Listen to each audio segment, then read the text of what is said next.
हरे कृष्ण। तो यहाँ पे भगवान सीक्रेट बता रहे हैं, क्या बता रहे हैं कि उनके पास किस प्रकार से पहुंचा जा सकता है, भगवान को किस प्रकार से प्राप्त किया जा सकता है। तो यहाँ पे भगवान बहुत ही सिंपल एक वर्ड्स का प्रयोग कर रहे हैं, अनन्य भाव से, है ना, जिसका और कोई भाव ना हो, जिसके हृदय में, मन में, बुद्धि में, कर्म में, वाणी में, हर जगह भगवान हो, वही भगवान को प्राप्त कर सकता है। भगवान चीप नहीं है, सस्ते नहीं है ना। सस्ती चीज़ें आसानी से मिलते हैं, जो मूल्यवान चीज़ें होती है उसके लिए कीमत देनी पड़ती है ना। तो यहाँ पे भगवान को प्राप्त करने का जो तरीका है, प्रभुपाद जी उसको बता रहे हैं आगे। सॉरी। तो जो इस श्लोक का जो मेन पॉइंट्स है, तो इसमें भगवान बता रहे क्या, चिंतन करना है ना। तो दो चीज़ें होती है जीवन में जो सब लोग डेली, मतलब हर दिन उसी से जूझते रहते हैं। एक तो होता है चिंता, है ना, और एक होता है चिंतन। बचपन में मेरे एक रिलेटिव थे, वो दो शब्दों को बार बार कोट करते थे, चिंता और चिता, है ना। दोनों में कितना अंतर है, बस डॉट, है ना, नौ ऊपर लगा हुआ है, छुपा हुआ है। तो बोलते थे जो करेगा ज़्यादा चिंता उसकी जल्दी जलेगी चिता, है ना। तो चिंता हम लोग पूरे जीवन, जैसे ही हम लोग होश संभालते हैं, थोड़ा स्कूल जाते हैं, थोड़ा बहुत समझ आने लगता है, चिंताएं होने लगती है। मेरी दीदी मेरा चॉकलेट खा जाएगी, छुपा दो, है ना। मेरे नए कपड़े आए, उसके लिए नहीं है, अच्छा लग रहा है, उसके लिए मत लाना। तो बचपन से ही शुरू हो जाता है, और कहाँ तक जाता है, जब तक ये शरीर नहीं त्याग देते तब तक ये चिंता चलते रहता है। तो चिंता का क्या मतलब है, ये बताना चाहता है। चिंता क्या होता है? चिंता को इंग्लिश में क्या बोलते हैं? एंजाइटी, है ना। आजकल लोग एंजाइटी की दवा खाने लगते हैं, ज़्यादा ही चिंता करने लगते हैं। तो चिंता का क्या मतलब होता है? ओवर थिंकिंग, है ना, ज़्यादा सोच। और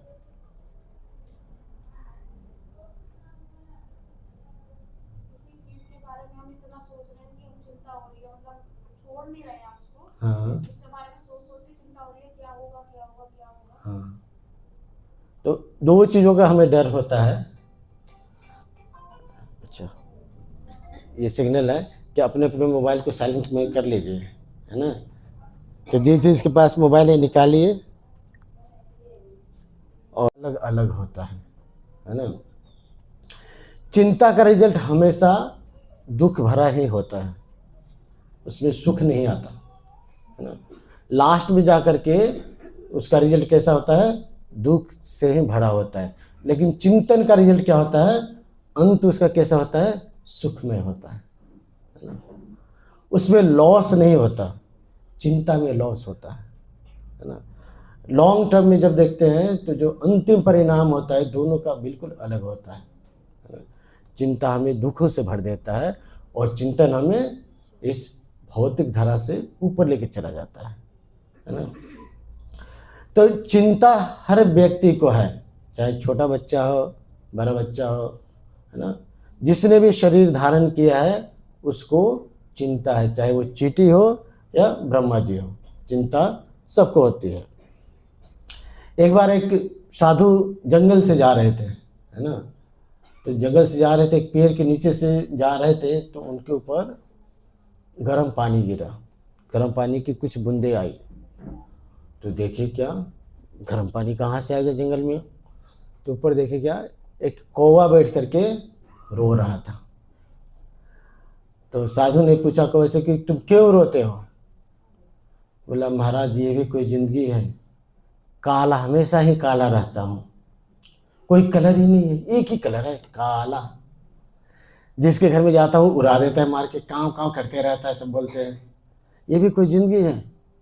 और पक्षियों को देखो, रंग बिरंगे, कोई हरा होता है, कोई सफ़ेद होता है, दूसरे पक्षियों को लोग पालते हैं, मैं जैसे ही जाता हूँ भगा देते हैं। तो साधु बोले क्या चाहते हो?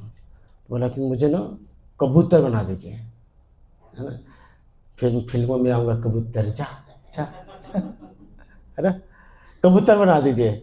साधु ने बोला तथास्तु। कबूतर बन गया। अब बेचारे को पिंजरे में बंद कर दिया गया, है ना, पिंजरे में उसको बंद कर देते थे, है ना, उसके पैरों में क्या कर देते, कागज लपेट के बोलते जा लेटर डिलीवर करके आ। बिल्ली से डर लगे रहता था, क्योंकि घर में ज़्यादातर रहता था कि बिल्ली अटैक न कर दे। फिर से दुखी हो गया। कौवा था तो कहीं मैं उड़ते रहता था, यहाँ तो पकड़ के बंद कर दिया। तो किसी तरह से फिर से साधु से मिला, बोला महाराज बचा लो। बोले क्या हुआ? नहीं, यही ज़िंदगी अच्छा नहीं है, कुछ और बना दो मुझे।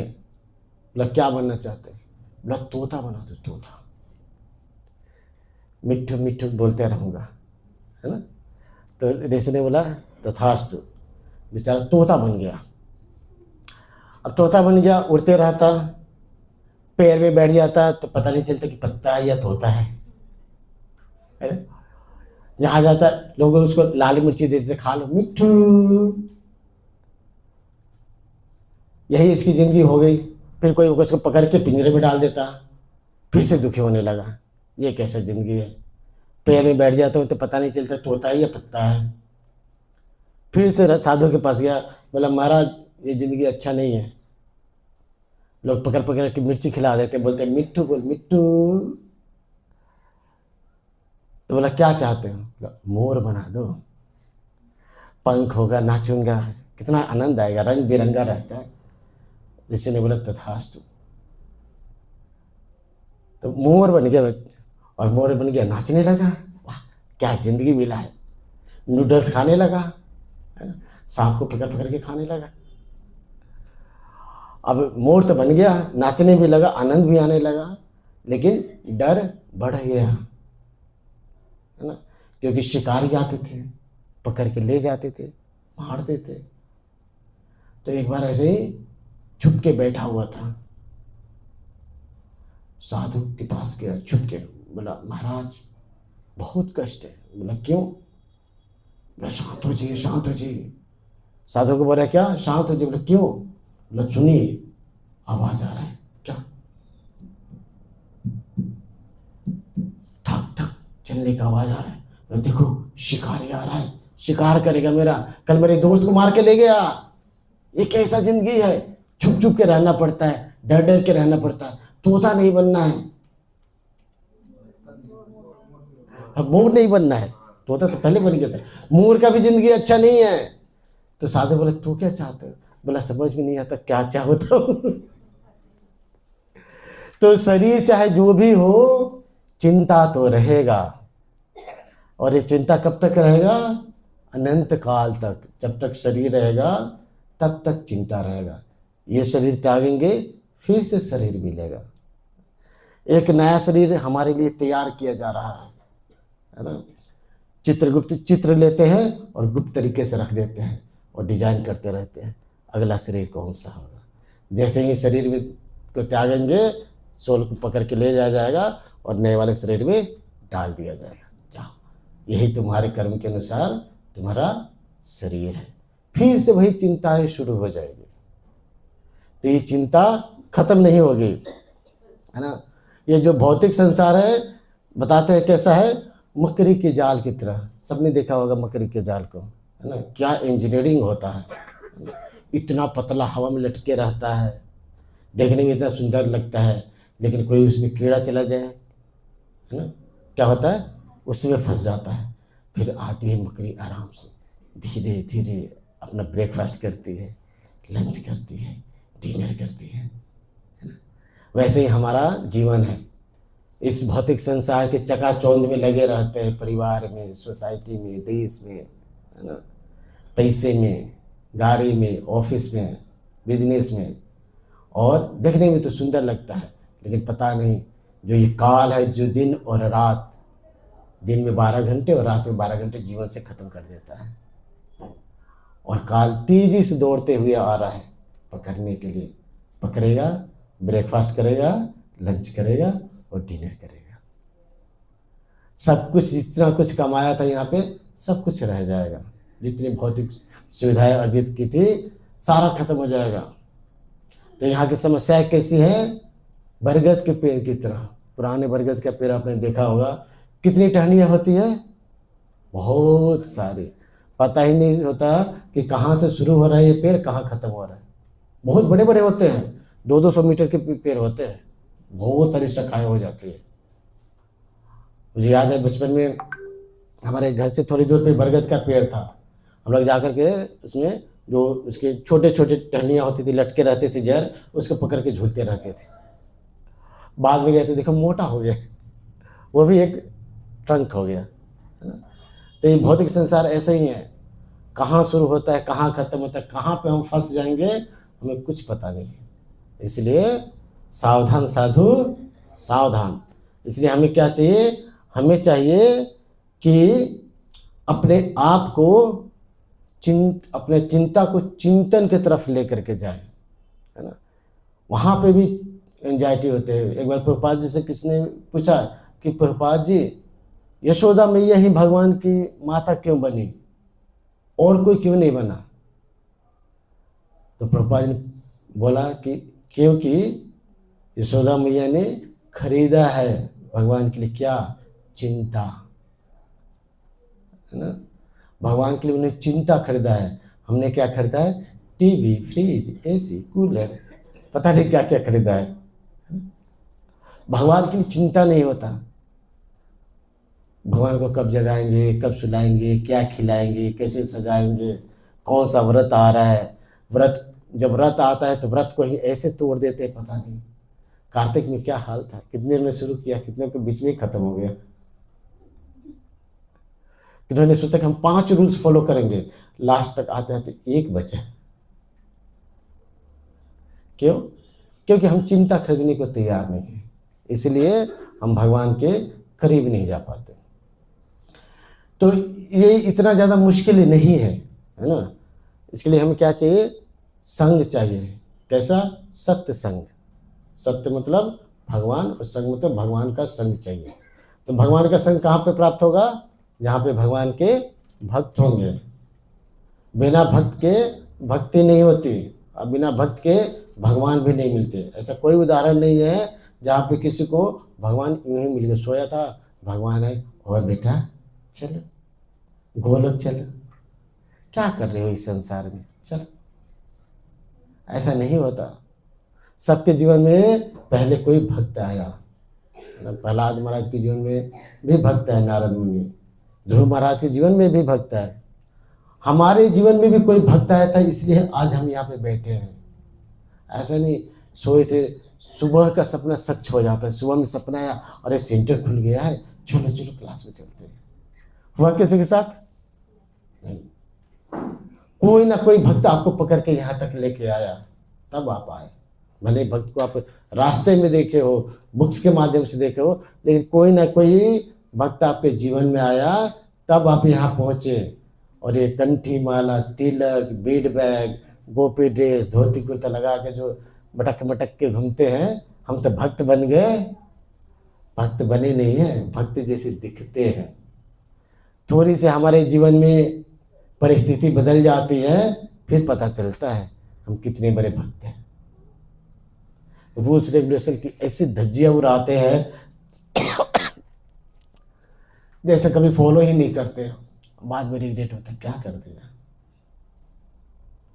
इसलिए भक्तों का संग बहुत जरूरी है। यहाँ पे एक वर्ड आया है परिउपासते, है ना। परिउपासते मतलब पूजा करना, है ना। तो जो एक आम इंसान होता है, एक आम व्यक्ति होता है, पूजा करता है तो उसके पीछे कोई ना कोई उसकी इच्छाएं होती है ना। 16 सोमवार का व्रत कर लो, है ना। सूर्य देव को जल दे दो, शनिदेव को तेल चढ़ा दो, हनुमान जी को बूंदी खिला दो, है ना। गणेश जी को मोदक दे दो। क्यों? बदले में मिलेगा, है ना। उसके प्रति क्या होता है, इच्छाएं होती है कि ये पूजा करेंगे, ये व्रत करेंगे, ये त्योहार करेंगे, ये यज्ञ करेंगे, ये तपस्या करेगा तो ये इस चीज़ की प्राप्ति होगी, ये ऐसा सुख प्राप्त होगा, चाहे पुत्र का सुख हो, स्वास्थ्य का सुख हो, धन का सुख हो, है ना, ऐश्वर्य का सुख हो, ये सब प्राप्त होंगे, इसलिए करते हैं। लेकिन भक्त क्या करता है, पूजा तो करता है लेकिन किसके लिए करता है, मांगने के लिए नहीं, भगवान की प्रसन्नता के लिए करता है ना। जब भक्त पूजा करता है तो क्या करता है, भगवान आप ही मेरे जीवन में आ जाइए, और कुछ नहीं चाहिए। जैसे जब महाभारत का युद्ध होने वाला था तो अर्जुन और दुर्योधन दोनों कृष्ण के पास गए थे, है ना। दुर्योधन ने क्या मांगा, नारायणी सेना लिया उसने, है ना, क्या लिया, शक्ति लिया। और अर्जुन ने क्या मांगा, शक्तिमान को ले लिया, भगवान आप मेरे साथ रहिए, और कुछ नहीं चाहिए। तो भक्त क्या करता है, डिमांड कर, भक्त भी डिमांड करता है क्या, कि हमें क्या चाहिए, भगवान चाहिए। एक राजा था, है ना, कौन था, कौन था, कहाँ का, कहीं का राजा था, है ना। तो उसने घोषणा की कि कल मेरा जन्मदिन है, जो आएगा जो मांगेगा उसको वो मैं दे दूंगा। सब लोग गए, है ना, सारी प्रजा लाइन लगा दी, है ना। जैसे यहाँ पे एक समय था, यहाँ के मुख्यमंत्री ने घोषणा की, एक बोतल दारू खरीदोगे तो एक फ्री मिलेगा। उस राजा के पास कुछ खरीदने की भी जरूरत नहीं थी, जाओ मांग लो, मिल जाता था। पूरी प्रजा क्या की, लाइन लगा ली, जाकर के कोई सोना मांग रहा है, कोई चांदी मांग रहा है, कोई घर मांग रहा है, कोई जमीन मांग रहा है, कोई हाथी मांग रहा है, कोई घोड़ा मांग रहा है। एक बढ़िया बहुत अक्लमंद थी, वो भी गई राजा के पास, बोली, राजा देखते बोला, माता क्या चाहिए आपको, बोला तू मेरा बेटा बन जा। अब वो बेटा बन गया तो बढ़िया क्या हो गई, राजमाता हो गई। अब उसके पास कोई कमी रहेगा, तो मांगने वाले को भी क्या चाहिए, समझदार होना चाहिए। भगवान के पास जाते, हे भगवान पास करवा दो, बेटी की शादी करवा दो। अरे जो बेटा दिया है तो उसकी भी चिंता है भगवान को। हम लोग क्या है, चौकीदार हैं, सेवक है, अपने बच्चों के सेवक है, हमें सेवा के लिए दिया गया ये आत्मा है। तो हमें क्या करना चाहिए, भगवान पे डिपेंड होना चाहिए। एक गृहस्थ था, जैसे हम लोग सब गृहस्थ है, तो एक गृहस्थ है, उसके यहाँ उसके गुरु आए, है ना, साधु आए, तो गृहस्थ बहुत खुश हुआ, है ना। आजकल लोग खुश नहीं होते हैं, कोई साधु आ जाए तो अरे प्रभु जी तो घर आने के लिए बोले, सफाई करना पड़ेगा, कुकिंग करना पड़ेगा, क्या प्रभु जी फिर आइएगा, है ना। लेकिन पहले के लोग खुश होते थे, गृहस्थ खुश तो होते थे कि साधु का दर्शन हुआ, हमारे घर में उनके चरण पड़े। अब ये मत बोला कि वो तो साधु थे, आप लोग खड़े साधु हैं। तो जब वो पहुंचे तो गृहस्थ का बहुत बड़ा घर था। साधु जो भी बोलते हैं, अरे ये क्या है, तो बोलते ये टीवी है, भगवान ने दिया है, भगवान का है, ये घर भगवान का है, ये बीवी भगवान की है, हमें सेवा के लिए मिली है, ये बच्चे भगवान के हैं। जब मंदिर में गया तो बोले, ठाकुर जी बस इस घर में एक ही चीज़ है, ठाकुर जी जो मेरे हैं, बाकी तो सब भगवान का है। ऐसा जब मूड डेवलप होगा, जब हमें लगने लगी जो हमारे पास है वो भगवान ने दिया है, और एक्चुअली दिया भी उसी ने है। आप सोचिए कि हमने मेहनत करके कमाया है, तो कमाने लायक भी भगवान ने ही बनाया है। अगर वो बुद्धि और वो शक्ति नहीं होते तो कहाँ से कमाते हैं। बुद्धि कैसे आया, भगवान की कृपा से आया। नहीं तो लोग कितने मजदूरी करते हैं, कितना मेहनत करते हैं, लेकिन बुद्धि नहीं होता। अगर बुद्धि होता है तो खुद बिजनेसमैन में जाते, फिर मजदूरी करने की क्यों जरूरत होता। तो मेहनत करने से ही केवल बुद्धि नहीं आता, उसके लिए भगवान की कृपा होनी चाहिए। केवल मेहनत करने से ही शरीर स्वस्थ नहीं रहता, है ना। मैं अभी गया था अपने घर, है ना, बिहार में, तो मेरा एक चाइल्डहुड फ्रेंड है, बचपन का, हम लोग स्कूल में साथ में थे, है ना। मतलब उसकी किस्मत बेचारे को गांव में ही रखी, ज़्यादा पढ़ भी नहीं पाया, तो वो अभी क्या करता है, गौशाला चलाता है, खटाल। और उसके पास लगभग 60 गाय और भैंस मिला करके हैं। पूरे दिन गोचारण करता है, गाय और भैंस को चराता है।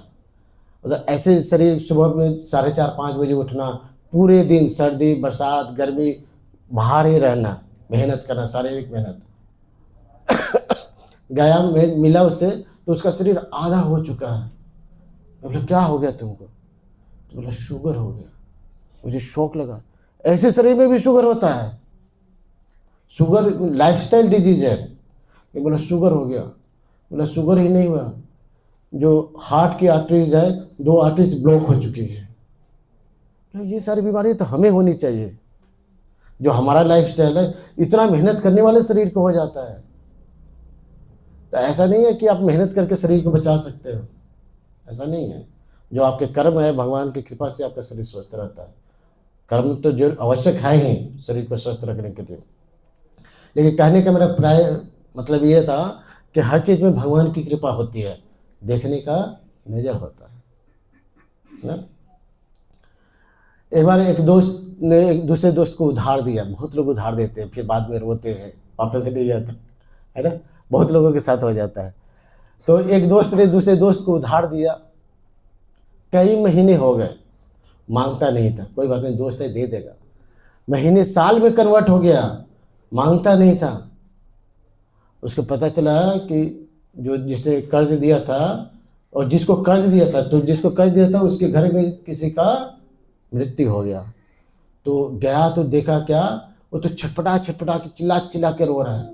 बोला क्यों चिल्ला रहा है? बोला मर गया। बोला भाई गड़बड़ है तो मेरा पैसा वापस कर। सब लोग बोले ये कोई समय है पैसा मांगने का? बोला यही तो समय है। बताओ, भगवान ने इसको दिया था, इसके फैमिली मेंबर में एक मेंबर था, भगवान ने वापस ले लिया। तो ये रो रहा है, मैं मांगूंगा तो फिर रोना शुरू कर देगा, तो मेरा पैसा वापस कर दे। तो हम क्या समझते हैं कि जो हमारे घर में लोग हैं, जो हमारे बच्चे, हम पाल रहे हैं इनको, हमारा अधिकार है इस पर। नहीं, भगवान की देन है, भगवान की कृपा से। कितने ऐसे लोग हैं जो चाहते हुए भी संतान उत्पत्ति नहीं कर पाते, है ना। अगर आप सोचते हो कि मैंने पैदा किया, नहीं है, तो फिर सब लोग कर लेता, फिर डॉक्टर के पास क्यों जाते? जाने के बाद भी नहीं होता। कई ऐसी फैमिलीज हैं, है ना। तो जो दिया गया है ये आपके कर्म के अनुसार और बच्चे के कर्म के अनुसार आपके घर में कोई जीवात्मा आई है आपकी सेवा के लिए। आपकी ड्यूटी है कि आप इसको इस तरीके से तैयार करें कि वो भगवान के धाम वापस जाए। ऐसा नहीं उसको भौतिक संसार में पूरा जकड़ के बांध दो, शादी कर ले, बिजनेस कर ले, नौकरी कर ले, ये कर ले, वो कर ले, गाड़ी ले ले, बंगला ले ले, उसी में बेचारा पूरा ज़िंदगी खराब कर लिया। तो जीवन का जो मूल उद्देश्य है भगवत प्राप्ति, वो करना बहुत ही आवश्यक है। यहाँ श्लोक के लास्ट में एक वर्ड है वहामी, है ना। वहामी अहम, मैं वहन करता हूँ। वहन का मतलब क्या होता है? वाहन। वाहन का मतलब क्या होता है? ढोना। वाहन क्या करता है? ढोता है। वाहन क्या होता है? कोई एग्जांपल दीजिए वाहन का। वाहन क्या होता है? व्हीकल, जैसे ट्रक हो गया, है ना, बस हो गया, उनका काम क्या है? ढोना, है ना। एक चीज़ को एक जगह से दूसरी जगह तक पहुंचाते हैं। तो भगवान क्या बोलते हैं? वहामी अहम, मैं क्या करता हूँ? ढोता हूँ। जब भगवान अपने भक्तों पर कृपा करता है तो स्वयं आता है, ऐसा नहीं किसी को भेज देते हैं। जो जितना क्लोज होता है भगवान उसके साथ उतना ज़्यादा समय बिताते हैं।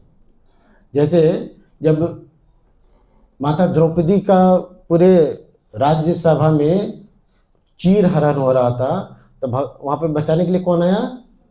स्वयं भगवान आए, ऐसा नहीं किसी को भेज दिया। ये एग्जाम्पल इसलिए दिया जाता है ताकि इस वर्ड्स को हम लोग समझें कि भगवान क्या बोल रहे हैं। नहीं तो यहाँ पे कुछ और भी बोल देते भगवान। यहाँ क्या बोल रहे? वहामी अहम, मैं वहन करता हूँ, किसी को भेजता नहीं, मैं स्वयं आता हूँ भक्तों की रक्षा के लिए। जब पांडव वन में थे और वहाँ पे दुर्वासा मुनि पहुँचे थे, है ना, कितने शिष्यों के साथ? 60,000 शिष्यों के साथ। और बोले कि मुझे तो भोजन करना है, भोजन करवाइए। तो ठीक है, आप लोग स्नान करके आइए, हम लोग भोजन तैयार कर रहे हैं। और सबका दिमाग क्या हो गया? खराब हो गया। क्यों? अक्षय पात्र में कुछ था नहीं और ना घर में अन्न था कि कुकिंग करेंगे। तो फिर वहाँ पे उन लोगों ने किसको याद किया? भगवान को याद किया। तो कौन है? भगवान स्वयं है और आकर के उनकी रक्षा किए। जब युद्ध भूमि में अर्जुन बिविल्डर्ड हो गया, है ना, उसको समझ में नहीं आ रहा था, मोहग्रस्त हो गया कि क्या करूं क्या ना करूं। क्यों? सामने सारे सज्जन थे। तो उसके मोह को भंग करने के लिए भगवान ने क्या किया? इस भगवत गीता का ज्ञान दिया। हम लोग भी डेली मोहित हो जाते हैं, है ना। तो अर्जुन की कृपा से ये भगवत गीता का ज्ञान हमारे पास भी पहुंचता है, लेकिन हमें विश्वास नहीं होता कि ये हमारे जो डाउट्स है, मोह है, उसको खत्म करेगा। लेकिन इसी ज्ञान से अर्जुन का मोह खत्म हो गया और भगवान ने स्वयं ये ज्ञान दिया। ऐसा नहीं किसी टीचर को रख दिया, अरे इसको पढ़ा दो, जरा समझा दो, है ना। भगवान ने स्वयं उसके मोह को भंग किया। जब सबरी माता रामायण के टाइम में वेट कर रही थी जंगल में, कुटिया में, किसका? भगवान राम का। भगवान राम वहाँ पे स्वयं गए थे। भगवान राम, लक्ष्मण और सीता जी, ये भगवान राम और लक्ष्मण स्वयं गए थे, जाकर के वहाँ पे क्या किया? दर्शन दिया, है ना। और एक स्टोरी आता है अर्जुन मिश्रा का, इनको अर्जुनाचार्य भी बोलते हैं। तो इनको लोग भगवत गीता पे बहुत श्रद्धा था, डेली भगवत गीता पढ़ते थे। और ब्राह्मणों की जीविका कैसे चलती है? भिक्षाटन से। ब्राह्मण बिजनेस और नौकरी नहीं कर सकता, है ना। ये ब्राह्मण का क्या है? गुण है, वो किसी की नौकरी नहीं करता या फिर कोई बिजनेस नहीं करता। तो वो अपनी जीविका चलाने के लिए क्या करते हैं? भिक्षाटन करते हैं, भिक्षा मांगते हैं अलग अलग जगहों पे। और ये अर्जुनाचार्य जो थे, इतने भगवत गीता के प्रेमी थे, हमेशा भगवत गीता पढ़ते रहते थे। उनके घर में पत्नी परेशान हो जाती, अरे कुछ तो मांग के लाओ, घर में कुछ नहीं है, ना पहनने के लिए ना खाने के लिए। और वो बैठ के भगवत गीता पढ़ते रहते थे। तो इसी श्लोक पे अर्जुनाचार्य आए, है ना। तो इसी श्लोक पे पढ़ रहे थे, तो उनकी बीवी आई, घर में कुछ ना हो तो पत्नी का दिमाग तो वैसे ही है ना। तो आई, सुनाने लगी, ये क्या करते रहते हो, भगवत गीता पढ़ने से घर चलता है, जाओ कुछ भिक्षाटन करके मांग के लाओ। अब ज़्यादा घर में कचर कचर कचर होने लगता है तो पति क्या करता है? ठीक है भाई, शांत हो जाओ, वैसे ही करेगी जैसे बोलती है। तो वो गए, वो निकल गए कि ठीक है मैं जाता हूँ भिक्षाटन करने। तो पत्नी इतनी क्रोधित हुई थी कि पेन उठाई और क्या की, इस श्लोक को काट दी। अरे गलत है ये सब, भगवान खुद बोले वहाँ में हम इतने दिनों से इतने कष्ट में हैं, भगवान तो कुछ हेल्प कर नहीं रहे, काट दी, बेकार है। अर्जुनाचार्य चले गए भिक्षाटन के लिए, भिक्षा मांगने के लिए। तो गए तो थोड़ी देर बाद 2 बालक आए, है ना, अपने कंधे पे राशन लेकर के, चीनी, है ना, आटा, चावल, सब्जियां, दाल, घी, सब कुछ लेकर के आए। और दरवाज़ा नॉक किया। दरवाज़ा नॉक किया तो जो ब्राह्मण की पत्नी थी उन्होंने खोला दरवाज़ा, देखी 2 सुंदर सुंदर बालक और इतने सारे सामान लेकर के बेचारे थके हुए। बोले क्या हुआ? तो बोले ये पंडित जी ने भेजा है, ये लो, उनको किसी ने दान दिया है। बोले इतने सारे? बोले हाँ। तो बोले ठीक है अंदर रख दो। अंदर गए तो देखा क्या कि एक जो बालक था उसके पीठ पे बहुत सारे डंडे के निशान हैं, लाल हो गया है। बोले ये क्या हुआ? अब थी तो औरत, उसका दिल पसीज गया, पूछी ये क्या हुआ? बोला आपकी पत्नी ने बहुत मारा मुझे, डंडे से मार मार के लाल कर दिया। बोला जल्दी ले जा इसको, ले जाके पहुंचा। बोला ये तो ब्राह्मण मेरा पति तो ऐसा है नहीं, बहुत कृपालु है, पता नहीं तुम्हारे साथ ऐसा कैसे कर दिया, छोड़ूंगी नहीं आज उसको। तो बोले कि आप कुछ कुकिंग करो। बोले तो मैं कुकिंग करूँगी, तुम लोग बैठो खा के जाना। बोले ठीक है। वो किचन में चली गई और ये दोनों बालक गायब हो गए। दोनों बालक चले गए। जब अर्जुनाचार्य वापस आए, बेचारे को कुछ नहीं मिला, भिक्षाटन में कुछ आया ही नहीं, किसी ने दान ही नहीं दिया। मायूस होकर के आ गए। रास्ते में प्लानिंग करते हैं, बीवी तो डांटेगी, बोलेगी कुछ लेके नहीं आया। जब गए दरवाज़ा खोले तो देखा ब्राह्मण का जब मुख लटका हुआ। बोले क्या हुआ? कुछ नहीं मिला, कुछ नहीं मिला। और वो जो भिजवाया है इतना सारा, बोला कौन क्या भिजवाया? बोले ले चलो किचन में, देखा पूरा किचन भरा हुआ है। बोले ठीक है भिजवाया तो, लेकिन उस बालक को मारा क्यों? मार मार के पीठ को लाल कर दिया, हृदय है या नहीं है? अब उसका दिमाग खराब हो गया अर्जुनाचार्य क्यों, मैंने तो भिजवाया नहीं, और पीठ पे मारा। तो बोला कैसे थे बालक? तो एक गोरा था एक सांवला था, लेकिन बहुत सुंदर थे। तो दौड़ के भागा, भगवत गीता उठाया, जाकर देखा तो क्या काटा हुआ है। बोला काटा क्यों? बोला किससे? बोला अरे वो तो स्वयं भगवान थे,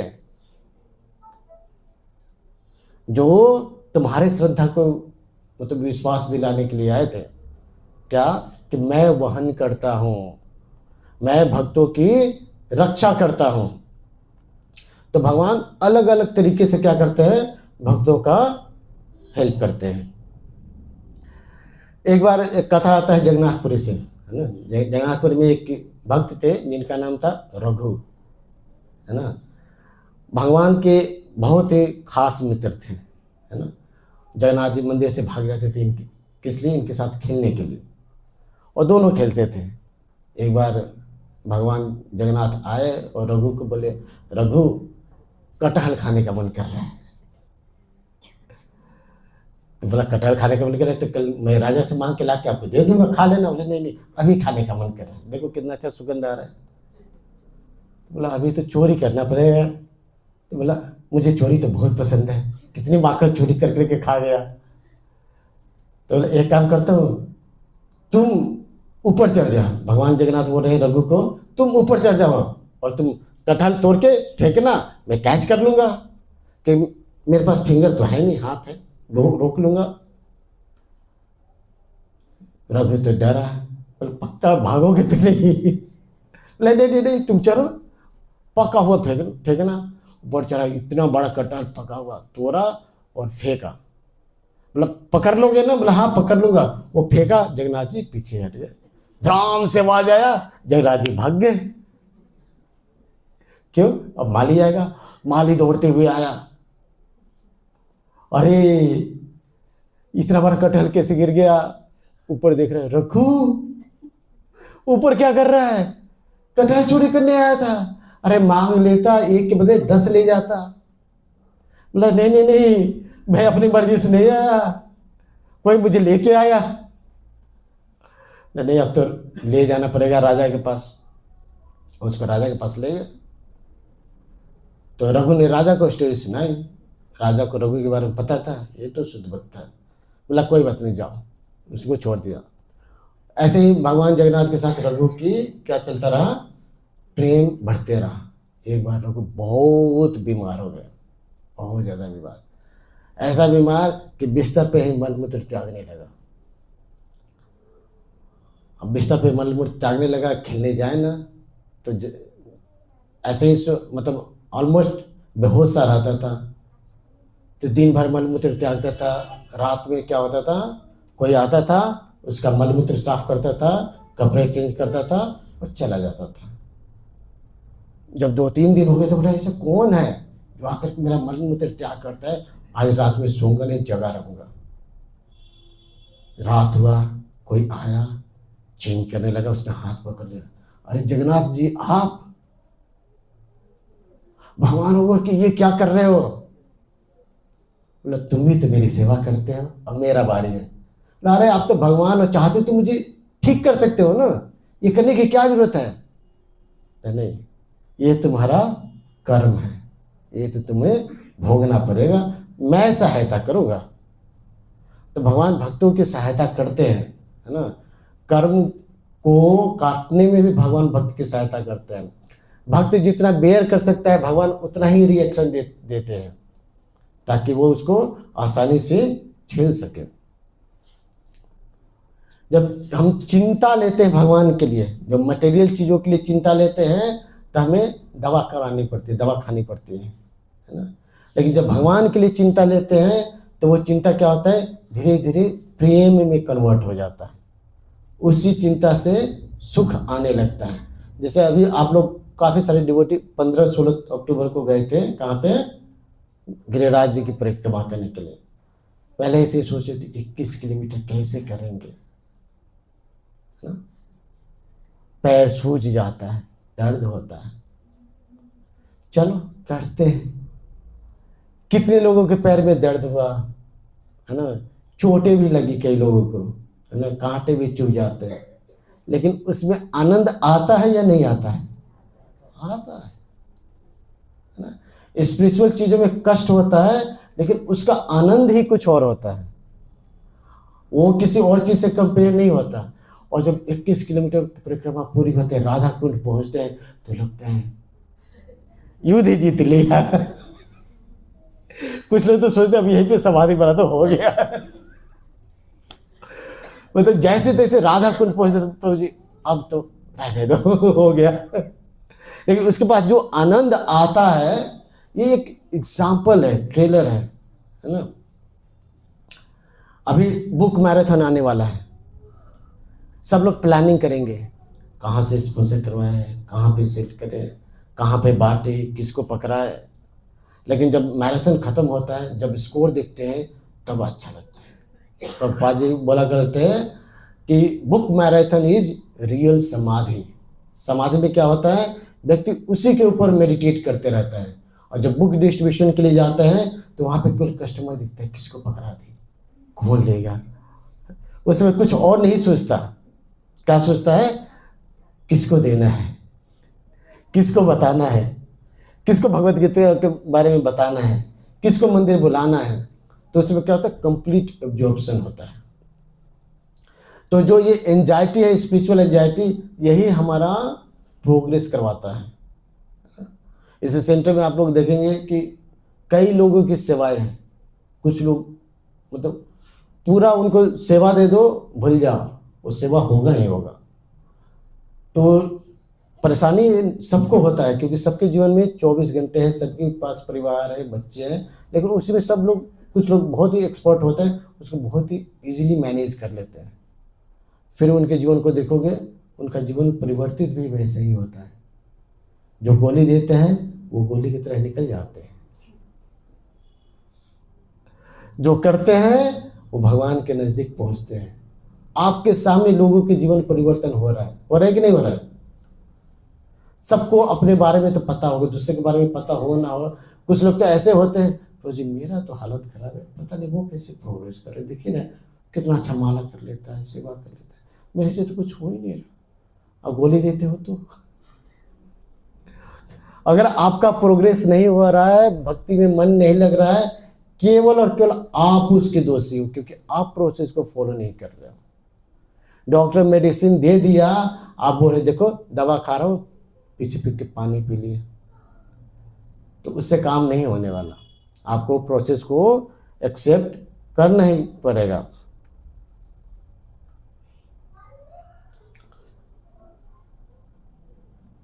एक बार की बात है कि प्रभुपाद जी से किसी ने पूछा कि प्रभुपाद जी, जो ब्रह्मभूत प्रसन्न आत्मा की बात आती है, उसका क्या मतलब है?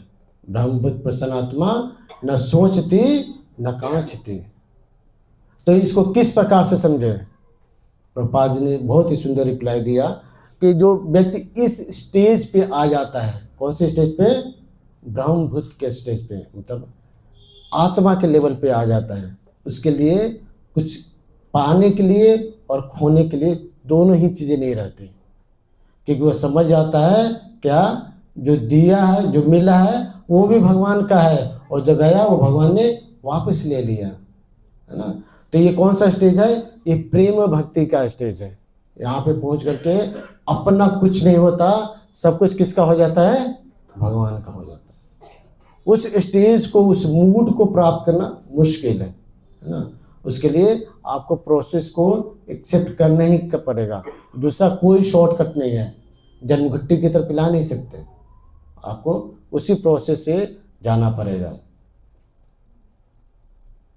जो एक सच्चा गुरु होता है, जो बोनाफाइड स्पिरिचुअल मास्टर होता है, वो क्या करता है, जो उसके पास रियल जूल्स होता है, जो सबसे बड़ा धन होता है, वो क्या करता है, डिसाइपल्स को देता है। जैसे अगर कोई एक सक्सेसफुल बिजनेसमैन है, तो बिजनेस कौन से बेटे को हैंड ओवर करेगा?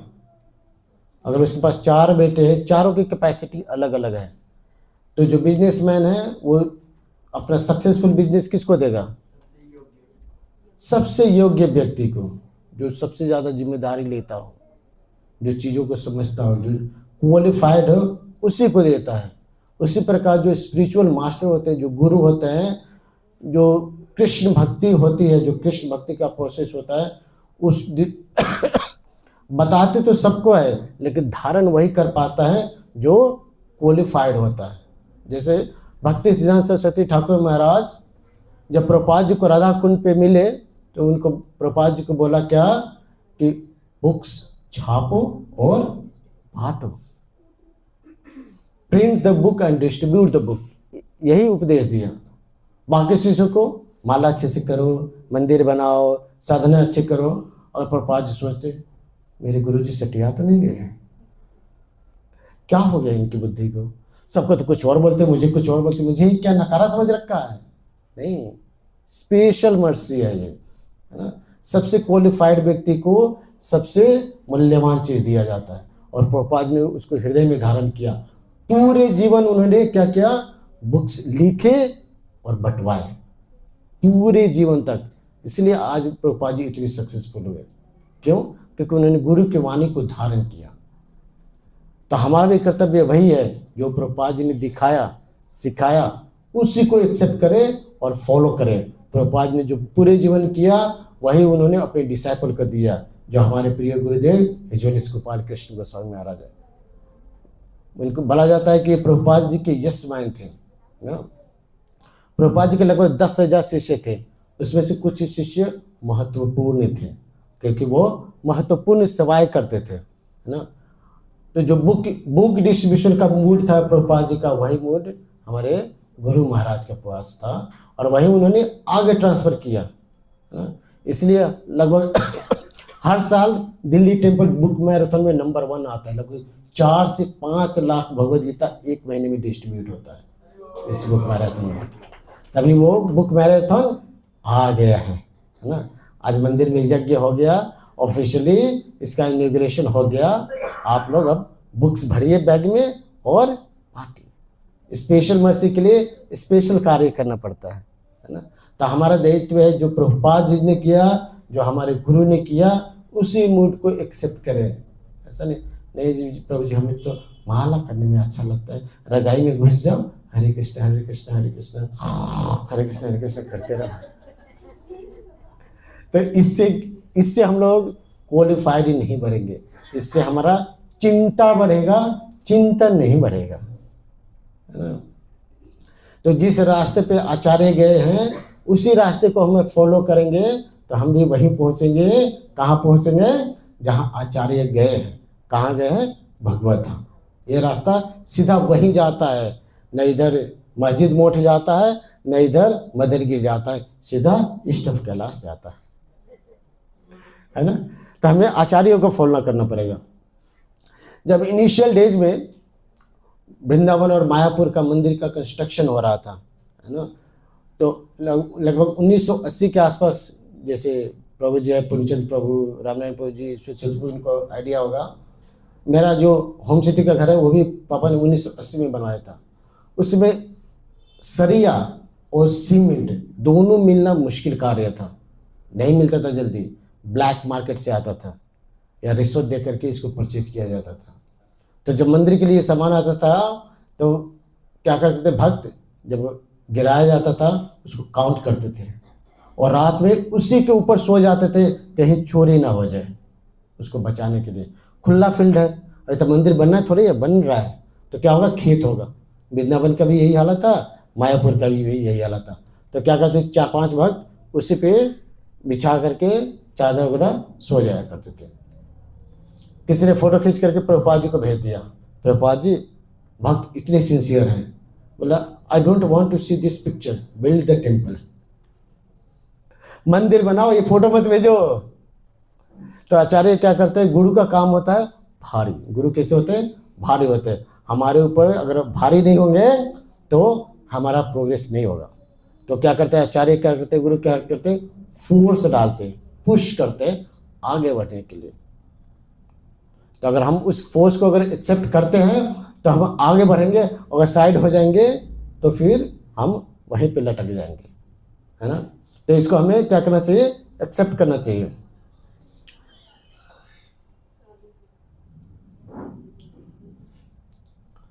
तो एक और कथा आती है कि जब हम भगवान के लिए एंजाइटी लेते हैं, चिंता करते हैं, तो क्या होता है? भगवान भगवत गीता में बताते हैं क्या, ये यथा माम प्रपद्यन्ते, जो जिस भाव से मेरी शरण में आता है मैं क्या करता हूँ, उसी प्रकार रेसिप्रोकेट करता हूँ।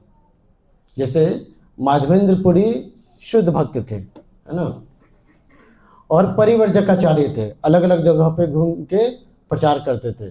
जब वृंदावन में गए, गोवर्धन में गोविंद कुंड के पास, तो लगभग वो 2 दिन से कुछ खाए नहीं थे। तो एक पेड़ के नीचे वो पेड़ के नीचे बैठ करके आराम करने लगे। तो वहाँ पे एक बालक आया, है ना, बालक लेके आया, लोटे में क्या लेकर के आया? दूध। वो बालक कोई कौन था? स्वयं भगवान कृष्ण थे, है ना। तो जो जिस भाव से भगवान के शरण में जाता है, भगवान उसी प्रकार रेसिप्रोकेट करते हैं। प्रभुपाद जी, उन्होंने अपने गुरु के वाणी को हृदय में धारण किया था, क्या कि print the book, distribute the book and preach in the western world, पश्चिम के देशों में जाके प्रचार करो। इसी सेवा को करने के लिए प्रभुपाद जी जलदूत पे, कार्गो शिप पे बैठ करके और अमेरिका जा रहे थे। रास्ते में 2 हार्ट अटैक आया। हार्ट अटैक कैसे होता है? हमारे बीच में जीवंत एग्जाम्पल है इसके, सोच तो प्रभु जी, अगर टाइमली इसको ट्रीटमेंट ना मिले तो बचना मुश्किल हो जाता है। 2 बार हार्ट अटैक आया और कल फर्स्ट एड मिला उनको।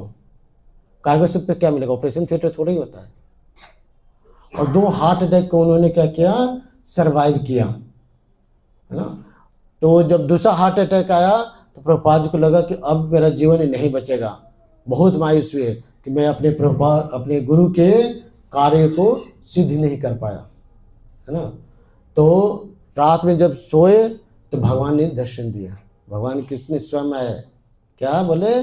घबराओ मत, ये जो कार्य है तुम्हारे द्वारा ही होगा, जो पश्चिमी प्रचार के लिए है, डरो मत। फिर उन्हें सपने में क्या देखा?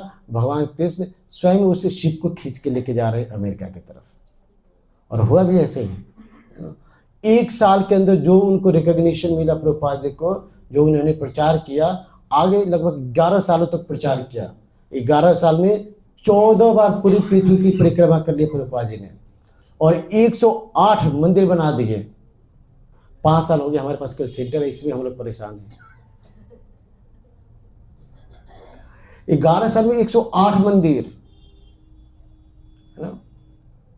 तो ये एक किसी पर्टिकुलर व्यक्ति की कैपेसिटी नहीं है, इस पे क्या होता है? भगवान की और उनके गुरु परंपरा का मर्सी होता है। कब मर्सी मिलता है? जब हम सिंसियर होते हैं। हमने भी यहाँ पे ग्रो किया, है ना, एक छोटे से हॉल से लेकर के यहाँ तक, है ना। क्यों? क्योंकि यहाँ पे जो डिवोटी थे सिंसियर है, सेवाएं करते हैं, इसीलिए क्या होता है?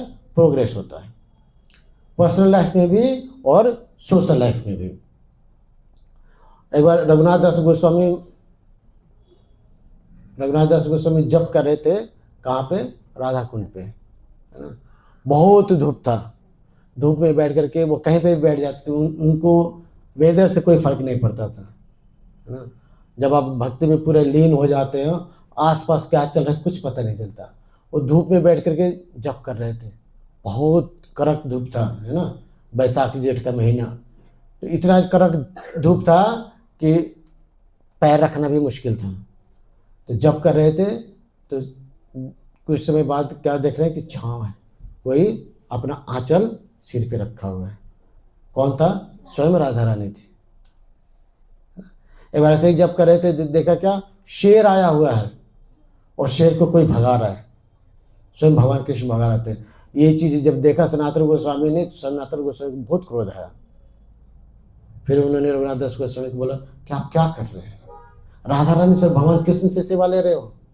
अरे एक झोपड़ी बना लो, झोपड़ी में रहो, आराम से भजन करो। फिर उन्होंने झोपड़ी बनाया। तो पहले के जो सन्यासी थे, पहले के जो आचार्य थे, जैसे रूप गोस्वामी, सनातन गोस्वामी, कहीं नहीं रुकते थे, उनके पास कुछ ठिकाना नहीं था। वृंदावन में ये एक मंदिर था छोटा सा, बाकी जब ब्रज में घूमते थे तो पेड़ के नीचे रुकते थे, और एक पेड़ के नीचे एक रात्रि से ज़्यादा नहीं रुकते थे। अलग अलग पेड़ के नीचे घूम घूम करके क्या करते, वो प्रचार करते थे। तो हमें क्या करना पड़ेगा, एंजाइटी लेना पड़ेगा, जैसे आचार्यों ने लिया। जब हम एंजाइटी लेते हैं तो क्या करता है, हमारे हृदय में शुद्धि आती है, हृदय हमारा शुद्ध होता है। याद रखना ऐसे कई बार आपके जीवन में समय आया होगा जब आपने सेवाएं अपनी कैपेसिटी से ज़्यादा किया होगा। जैसे जन्माष्टमी आता है, बुक मैराथन आता है ना, फेस्टिवल्स आते हैं, मतलब हफ्ते कैसे निकल जाता है सेवा में पता नहीं चलता। लेकिन उसके बाद आपको रियलाइजेशन होता है क्या, कि आपने अपनी कैपेसिटी से ज़्यादा किया, और फिर आपकी साधना अच्छी होने लगती है ना, आपके मन के विचार बदलने लगते हैं। यहाँ पे कई ऐसे भक्त बैठे हैं जो कभी चिकन खाते होंगे, मटन खाते होंगे, अंडे खाते होंगे, आज चींटी को भी मारने से कतराते हैं। जीव है, जीव को मार रहे हैं, कई सारे लोगों के साथ। तो शुद्धिकरण ऑटोमेटिकली होता है, उसमें कोई साबुन और सर्फ लगाने की जरूरत नहीं होती है। प्रोसेस को फॉलो करेंगे, हार्ट ऑटोमेटिकली प्यूरिफाई होने लगेगा। जो हमारी इच्छाएं हैं, है ना, ये इच्छाओं की कोई सीमा नहीं है ना।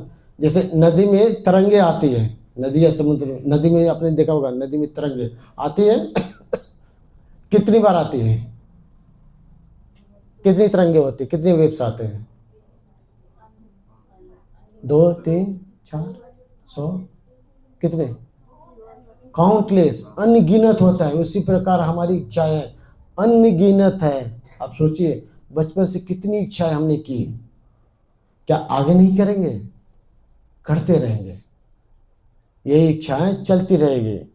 ये कब रुकेगी, जब ये स्पिरिचुअल एंजाइटी से मैच करेंगे, जब अपनी इच्छाओं को भगवान से जोड़ देंगे, तब ये इच्छाएं शांत होगी। जैसे नदी की तरंगे जब समुद्र में जाती हैं, समुद्र के वेव से टकराती है तो शांत हो जाती है। इसलिए जो स्पिरिचुअल डिजायर से, स्पिरिचुअल एंजाइटी से आपकी मेटेरियल एंजाइटी मैच करेगा, टकराएगा, तो धीरे धीरे धीरे धीरे करके क्या हो जाएगा, शांत हो जाएगा। तो हमें अपने जीवन में चिंता की जगह चिंतन को बढ़ाना है ना।